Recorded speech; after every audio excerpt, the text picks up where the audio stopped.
Salam la famille, c'est Corinne Data, j'espère que vous allez bien. Alors ici, on vient d'assister au début des qualifications pour la Coupe du Monde 2026 pour l'Algérie.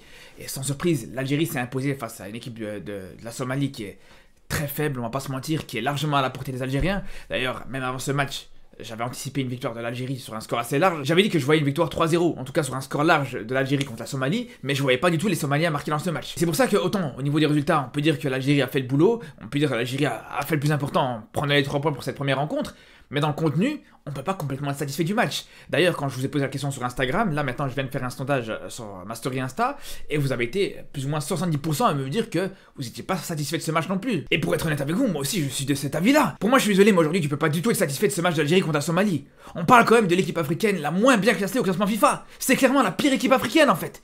Faut se dire qu'aujourd'hui dans ce match-là, il y a des joueurs qui ont joué ce match, des joueurs somaliens qui ont joué ce match, qui ont pas de club. Dites-vous dans cette équipe, il y a des joueurs qui ont pris une semaine de congé pour jouer ce match contre l'Algérie, et que lundi matin ils vont retourner travailler dans des chantiers, dans des boucheries, je sais pas quoi. Donc quand on connaît la qualité de cette équipe d'Algérie, avec les joueurs que t'avais sur le terrain, avec les joueurs que t'avais sur le banc, t'as pas le droit de douter comme ça contre la Somalie. Pendant une certaine période, on pouvait se dire que la Somalie pouvait égaliser à tout moment. Après ok, vous allez me dire ouais mais le principal c'est d'avoir gagné ce match, le principal c'est d'avoir pris les 3 points, et je suis d'accord avec vous. Mais au bout d'un moment, faut quand même se dire que ça, c'est le match le plus facile que tu vas avoir dans ces qualifications pour la Coupe du Monde. Parce que le fait d'affronter l'équipe la plus faible du groupe à domicile, c'est clairement ton match le plus facile. Tous les matchs que tu auras à partir de maintenant, ça va être que des matchs plus compliqués que ça. Des matchs contre la Guinée, des déplacements en Guinée, des déplacements en Mozambique, des déplacements en Ouganda. Tu auras que des matchs qui seront plus difficiles. Donc c'est pour ça qu'on se pose la question. Quand, sur ton premier match, le match le plus facile, tu gagnes 3-1, ben ça va être quoi sur les prochains matchs? Ça va être quoi contre des équipes plus relevées? C'est pas un match qui est totalement rassurant. Il y a eu des choses positives, attention. Mais dans l'ensemble, je suis désolé, mais la qualité technique dans ce match-là, franchement, c'était affligeant. Le nombre de contrôles ratés, le nombre de passes ratées dans ce match, c'est pas du tout normal. C'est pas du tout normal avec la qualité des joueurs que t'as. Avec des Guiri, avec des Awar, avec des Amoura, tout ça. C'est pas normal de voir autant de déchets techniques dans leur jeu. C'est des joueurs qui sont censés avoir une certaine facilité technique. Après, vous pouvez me dire, ouais, mais c'est aussi à cause du terrain, le terrain était pas bon, je vois que ça a beaucoup critiqué le terrain. Ok, c'est vrai que le terrain était pas non plus parfait, mais il faut quand même se dire que là, c'est l'un des meilleurs terrains sur lequel tu vas jouer pendant cette campagne qualificative. Parce que vous croyez vraiment qu'en Ouganda, au Mozambique ou au Botswana, vous allez avoir des meilleurs terrains que ça? Mais jamais de la vie, on le sait très bien. Et puis, allez, on va dire, ok, c'est la faute du terrain, c'est pour ça qu'il y a eu un petit peu de qualité, un petit peu de défaillance technique. Ok, pas de problème. Et puis, de toute façon, au final, allez, on va dire c'est pas très grave parce que même si techniquement il y avait du déchet, au final, tu marques quand même 3 buts dans ce match. Donc, offensivement, il n'y a pas grand chose à reprocher. Il y a des erreurs. On voit que cette équipe d'Algérie avait du mal à poser le jeu, on y reviendra. Mais on va dire que c'est pas le plus gros problème.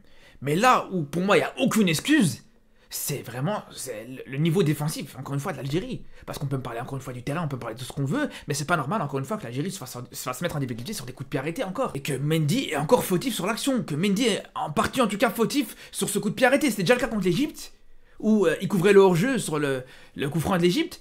Et encore une fois, là, on voit qu'il va au duel, il est complètement focalisé sur le joueur, et il oublie complètement le ballon, il laisse le ballon passer à côté de lui. Et c'est pas la seule situation où Mendy a montré qu'il était mauvais dans ce match. Il a montré plusieurs fois qu'il était totalement dépassé par les offensifs et les contre-attaques somaliennes.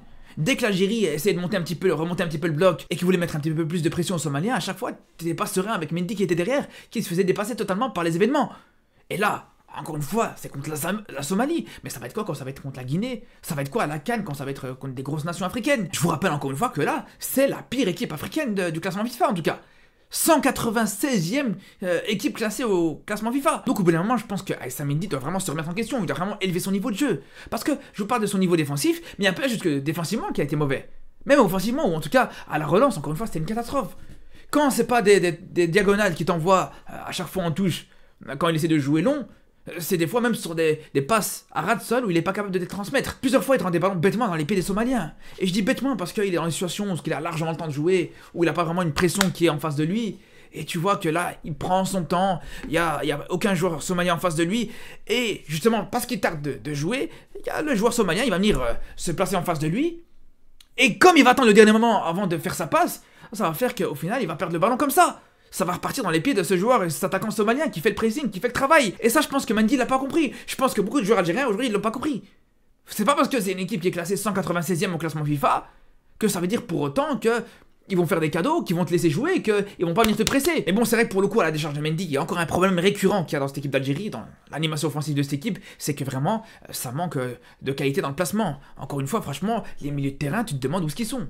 Alors, souvent, je veux dire, Zerouki, il vient se placer ici, pour aider la défense centrale pour qu'il soit à 3 contre 1, voire à 3 contre 2, et c'est une bonne chose. Mais le problème, c'est que là, on se pose la question de Aouar, tu le vois quasiment pas. Même un joueur comme Shaibi, ou même les attaquants, comme Gouiri, Slimani, Bounedjah, ils doivent aussi venir décrocher, ils doivent venir se rendre disponibles là. Tu peux pas avoir tous ces joueurs qui se placent sur la ligne d'attaque. Il faut aussi certains joueurs qui fassent le relais, justement, entre justement la défense centrale et les attaquants. C'est bien beau de voir tous les joueurs placés à 4 ou à 5 devant, c'est bien, ça montre des ambitions offensives. Mais si t'as personne qui vient décrocher pour faire le relais, ces 4 ou 5 joueurs qui se mettent sur la ligne d'attaque, ils ne recevront jamais de ballon. Et au final, c'est ce qui s'est passé dans ce match. Alors ok, vous allez me dire que l'Algérie s'est procuré des occasions, et c'est vrai, il y a eu des occasions, c'est pas pour rien que sont venus ces 3 buts, mais la plupart des occasions de l'Algérie, ça vient des ballons récupérés dans le camp adverse. Ou plusieurs fois, t'as Zerouki qui est super bien placé, justement Zerouki qui fait un très très gros match, faut le dire, il t'a fait un super match, j'étais le premier à critiquer Zerouki pendant très longtemps, mais là, que ce soit contre l'Égypte, même contre le Cap-Vert sur le dernier rassemblement, et sur ce match-là encore une fois, franchement Zerouki il est sur un niveau qui commence à devenir hyper intéressant, et on le voit plusieurs fois dans la récupération, c'est lui qui récupère le ballon dans le camp adverse sur les 2 premiers buts de l'Algérie. Alors il faut se dire que ouais, c'est vrai que le deuxième but vient d'un corner, mais avant que ça vienne d'un corner, avant que l'Algérie provoque un corner, c'est Zerouki qui vient récupérer le ballon, et juste après ça finit en corner, et il y a le but de Bounedjah juste après. Et ça a été le cas sur l'ensemble du match, même dans le dernier quart d'heure, il arrive à récupérer un ballon carrément aux abords de la surface somalienne. Donc honnêtement, c'est bien d'avoir un Zerouki justement qui peut récupérer des ballons dans le camp adverse, qui peut te procurer des occasions comme ça, mais il faut aussi que tu aies plus de créativité, que tu aies plus d'imagination pour te procurer des occasions sur des attaques placées, sur des ballons où tu démarres de derrière et où tu vas chercher justement des combinaisons au milieu de terrain. Parce que pour le coup, l'Algérie a les qualités pour pouvoir faire ça. L'Algérie a les joueurs pour pouvoir le faire. Et on l'a vu, parce que j'ai pas parlé par exemple d'un joueur comme Mahrez. Mahrez, encore une fois, qui répond présent. Mahrez qui pour le coup, il a fait vraiment un travail exceptionnel. Sur le côté droit avec Attal, il a vraiment été très bon sur sa première mi-temps. Donc tout ça pour dire que quand t'as des joueurs de cette qualité-là, t'attends quand même à ce que t'aies plus de fluidité dans le jeu. T'attends quand même à ce que l'animation offensive soit plus intéressante, soit plus belle à voir. Parce que tu peux pas te baser que sur les récupérations de Zerouki dans le camp adverse à chaque fois pour te procurer des occasions. Et ça d'ailleurs c'est un problème, parce que je trouve que l'Algérie, que ce soit défensivement ou offensivement, se base beaucoup trop sur Zerouki. Il faut se rendre compte que plusieurs fois, la défense algérienne se fait mettre en difficulté parce que t'as Zerouki qui est pas à sa place parce qu'il va aider à gauche ou à droite. On l'a bien vu justement sur la première occasion somalienne avec la grosse frappe du milieu de terrain somalien où justement normalement ça devait être Zerouki qui devait être dessus, mais là Zerouki justement comme je vous dis il était là pour aider en défense centrale quand il doit aider les Tougaï, quand il doit aider les Mendy, quand il doit aider à gauche, quand il doit aider à droite, ben voilà tu te rends compte que il est plus dans sa zone et ça peut donner des possibilités à l'adversaire. Et là c'est clairement ce qui s'est passé parce que la frappe qui met le joueur somalien elle est vraiment pas anodine, c'est une très belle frappe et heureusement que Mandrea fait un très bel arrêt encore une fois, sinon t'aurais pu voir un match totalement différent. Mais sinon il y a une autre faiblesse qu'on voit aussi dans la défense algérienne, c'est que trop souvent, t'as tendance à te faire surprendre au deuxième poteau. Trop souvent sur les centres au deuxième poteau, le joueur qui est à l'opposé, il oublie totalement son marquage. Il est souvent en retard. Et ça a été le cas justement avec Guitoun sur le but de la Somalie, parce qu'on a parlé de Mendy qui a raté son duel, mais juste derrière, t'as Guitoun qui, comme je vous dis, est en retard sur son marquage et laisse tout seul le joueur somalien pour marquer le but. Et peut-être que vous allez me dire, ouais, mais c'est parce que Guitoun, il n'était pas titulaire, il lui a fallu le temps de rentrer dans son match, que c'est pas de toute façon le latéral titulaire dans cette équipe d'Algérie.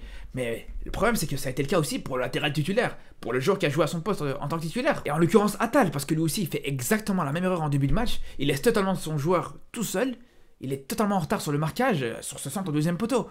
Et là, pour le coup, ça s'est pas fini sur un but, et heureusement d'ailleurs, mais ça aurait pu être le cas, clairement. Donc voilà, ça c'est des erreurs qu'il faut surtout pas commettre. Parce qu'aujourd'hui, il s'est passé contre la Somalie, parce que c'est la Somalie en face, parce que tu joues à domicile, parce que t'es devant tes supporters, parce que t'es dans des conditions favorables. Mais quand ça va être des adversaires plus relevés dans cette campagne qualificative, ou même à la CAN pour le coup, ça va être plus compliqué. Et comme je vous dis encore une fois, dans cette campagne qualificative pour la Coupe du Monde 2026, t'auras pas le droit à l'erreur. Chaque faux pas dans un match, il pourra te coûter très très cher. Et justement, là peut-être on peut dire que le problème de ce match, le problème de cette deuxième mi-temps, c'est peut-être aussi à cause du fait que les joueurs étaient concentrés sur le match contre le Mozambique de dimanche. Et justement, on a vu que sur cette deuxième mi-temps, Belmadi a remanié un petit peu son équipe pour préparer ses joueurs et pour qu'ils soient frais, comme Mahrez, comme Attal, etc., qu'ils soient frais pour le match contre le Mozambique. Donc c'était un choix fort. Heureusement, c'est passé. Mais pour le coup, maintenant, contre le Mozambique, ces joueurs-là, ils devront répondre présent. D'ailleurs, ça va être un test un peu plus relevé pour cette équipe d'Algérie. D'ailleurs, justement, au moment où vous êtes en train de voir cette vidéo, je suis en live sur Twitch pour discuter de ce match-là. On est en train de discuter jusqu'à 23h, 23h30, justement, de ce match contre la Somalie. On revient aussi sur les matchs d'Algérie contre le Mozambique, et même sur l'ensemble des performances ou des grosses affiches africaines. Donc je vous dis à tout de suite sur Twitch pour ceux qui veulent me rejoindre, et sinon pour les autres, je vous dis à très très vite, et surtout d'ici là, prenez soin de vous.